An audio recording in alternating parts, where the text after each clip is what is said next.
Dekat Shah Alam ni, tak sangka ya ada pok kunyah ada makanan yang menarik macam ni. Siap kapal terbang pula lu ke atas bumbung. Nak tahu ni dekat mana? Ha, jom!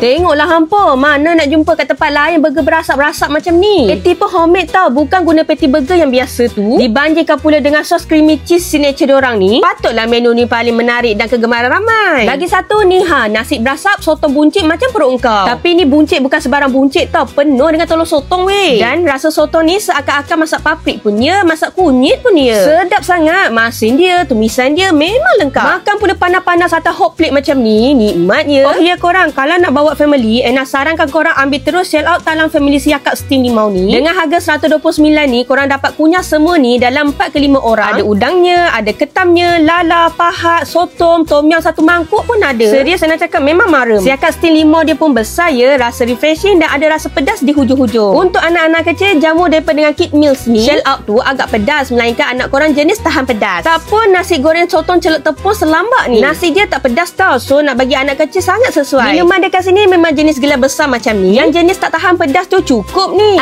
Sini memang salah satu pot yang sesuai nak ajak family korang. So gaji dah nak dekat ni. Apa tandanya tu? Memang marem weh.